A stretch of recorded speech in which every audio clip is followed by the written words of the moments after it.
What's going on, guys? I'm Brandon from Walker's Woodworks. Welcome back to the channel. Today I'm going to show you how I made this hat rack. Stay tuned.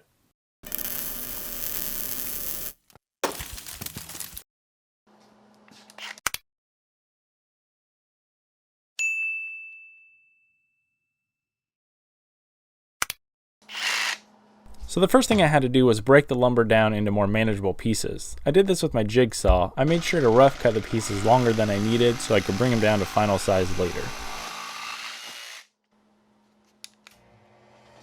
Next, I went over to the joiner and squared all the boards up that I was going to use for the back panel.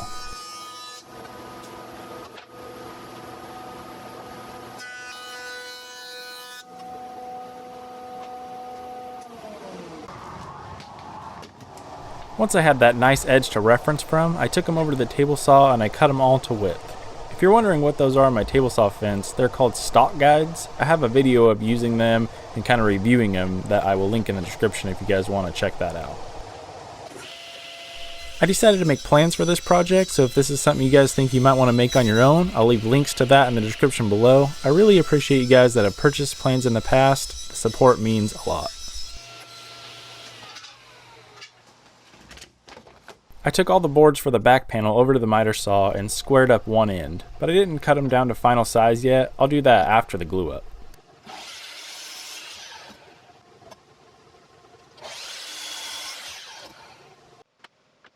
Once they were all cut, I laid them out on my bench how I wanted them, making sure to alternate the grain pattern to prevent warping later on, and I also labeled them so I could keep track of the order they were in.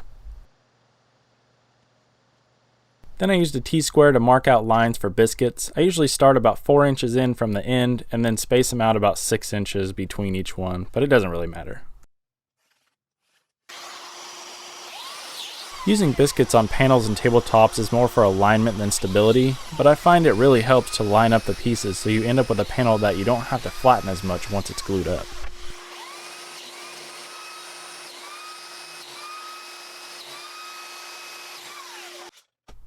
Anytime I'm doing a glue up, I always put tape on my clamp rails to prevent glue from sticking to them. It makes cleanup much easier. I swear, every time I go to grab my glue bottle, it's empty. It's like it leaks out when I'm not looking.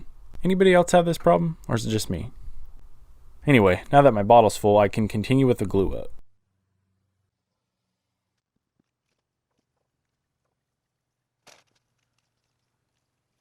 I always make sure to spread the glue out evenly, as well as cover the biscuits.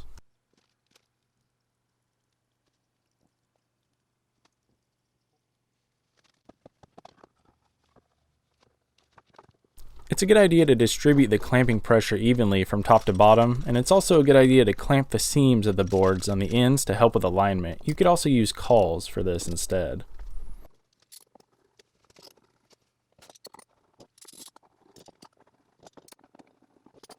Once the glue was dry, I could take it out of the clamps. One thing I didn't catch on camera was me scraping most of the glue off the top before it was all the way dry. It's a lot easier to do it then than wait till after it's cured and scrape it off.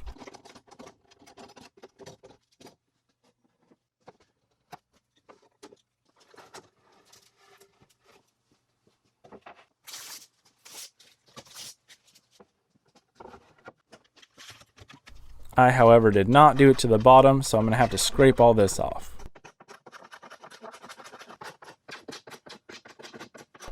I do this with the carbide tip scraper. It works pretty good. You could also use a card scraper, which you'll see me using here in a minute on the other side.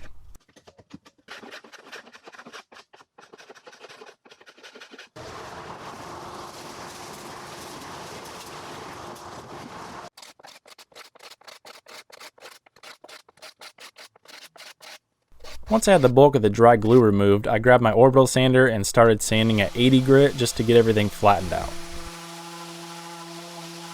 Once everything was nice and flat, I sanded it all again with 120 grit.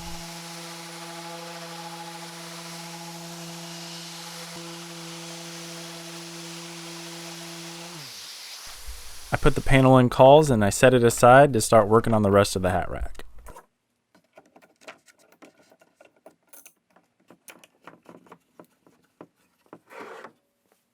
Tip I learned the hard way is keep your panel in cauls if you're going to leave it out overnight or anything. Don't leave it flat on your workbench because it will cup or warp. Ask me how I know.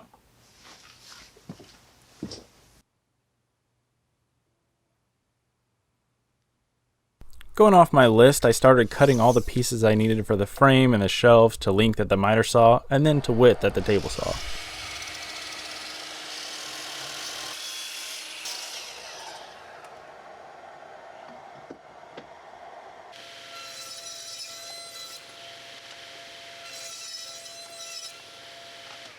I always try to label everything so I don't lose track of what I'm doing. Tape and a marker work great for this.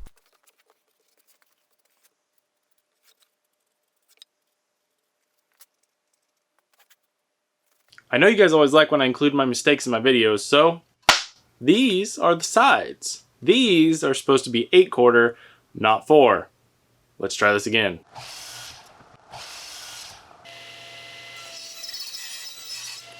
So I ran into another problem, but nothing that can't be fixed. When I went to get materials for this project, the widest boards they had there were 7 inches wide. By the time I got done cutting the rough edge off, it's only about 6.5. The top shelf for this has got to be 8. So what I'm going to do is rip another piece and just glue it on the back side of this. You'll never really see it. It'll be on the top shelf. Like I said, the only place you'll see it is on the end grain here. And I'm going to do my best to kind of match the color and grain. So sometimes you just got to work around stuff. Here I'm basically doing the same thing that I did with the back panel, using biscuits for alignment and then gluing it up.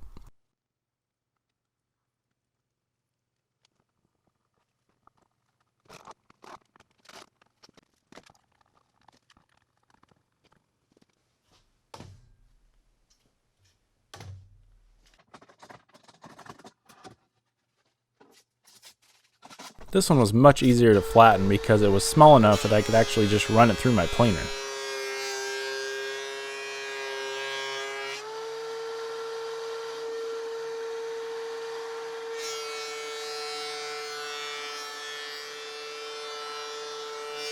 Once that was done, I turned my attention to the sides. I marked and cut the 45-degree angle at the bottom of each one at the miter saw.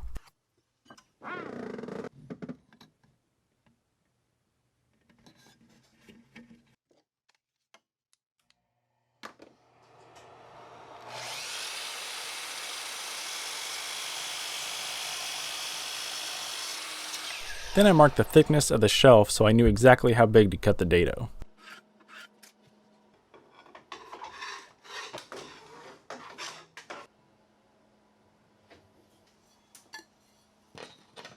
I decided not to set up my dado stack just for this one shelf, so I made some marks that I could see by looking over the edge of the board, made a cut at each line, and then cleared out the center with small cuts in between.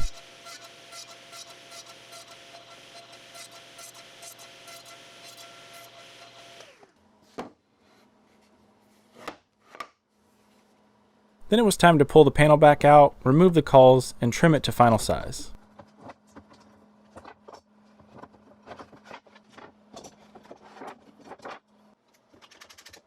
I did this with my track saw, but you could just as easily use a straight edge and a circular saw. I started by squaring up one edge, and then I could flip it around and trim it to final size.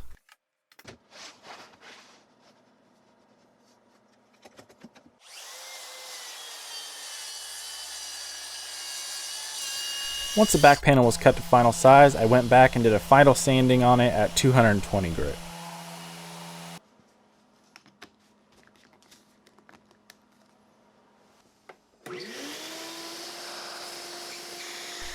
I used my pocket hole jig to drill the holes in the panel that will attach it to the sides and the top. I also drilled the pocket holes in the pieces that I'm going to be using for the French Cleats system to hang the hat rack that will attach to the back.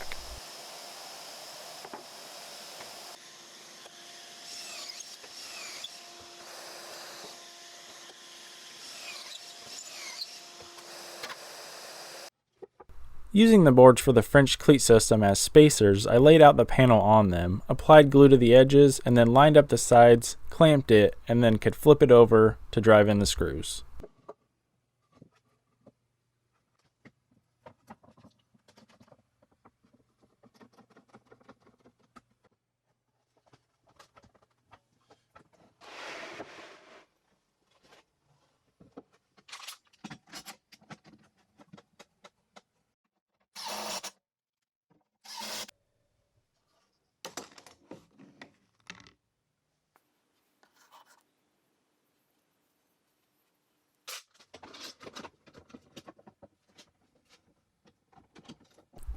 Then I attached the top to the back panel with pocket screws, but I also added 2 screws in down through the top to make it secure to the sides. I countersunk these about 3/8 of an inch and used a 3/8 drill bit with a collar to accommodate some plugs that will cover the screws later on in the video.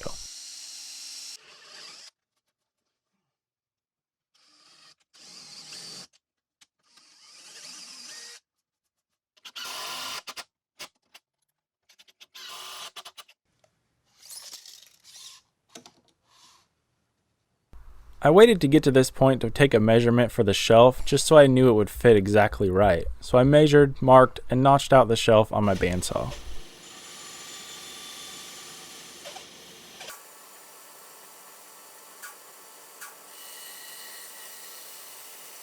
Of course I didn't hit record on the glue up of this shelf, but trust me, it's secured with glue as well as screws driven in from the back. After that was done, I could attach the board that will be holding the hooks for jackets and whatnot. I used glue and brad nails to secure it, and then I also drove in screws from the back side for extra support. Remember those pieces for the French cleat system I was talking about? Well, now it was time to cut the 45-degree bevels on them. I set up my saw and ripped them down. If you're not familiar with what a French cleat is, basically it's just 2 boards cut at 45 degrees to create a hanger on the wall. One piece goes on the hat rack or whatever you're hanging, and the other piece goes on the wall. It's actually a really strong mount.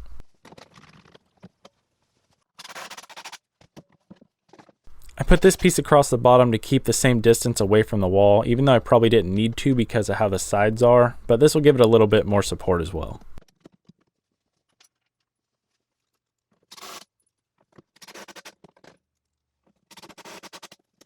Remember the holes in the top with the collar and the bit and all that? Well, these plugs will fill those holes. I used some scrap from the same project so it will match nicely.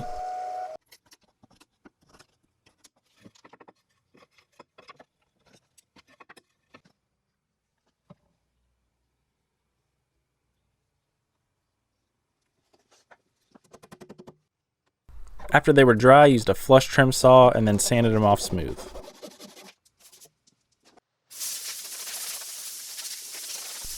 Of course, I had to use my Gearhart Industry brand to mark my work. I'll leave links to them in the description below for you guys, as well as a little discount code.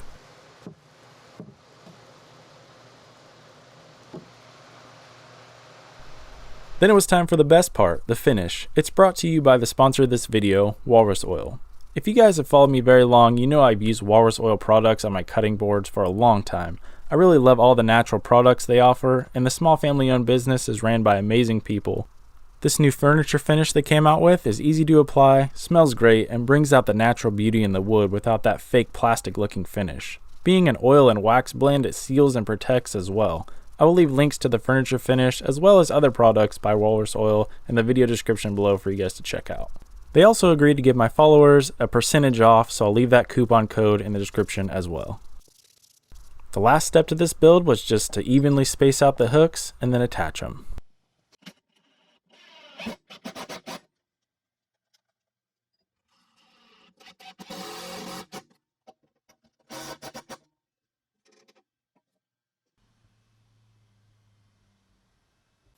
Well, that pretty much wraps it up. I hope you guys enjoyed the build. It's fairly easy. I do have plans available for it. I'll link those in the description below for you guys to check out, as well as links to all the stuff I used in the video and my website where I have sweaters, hats, shirts, all that good stuff.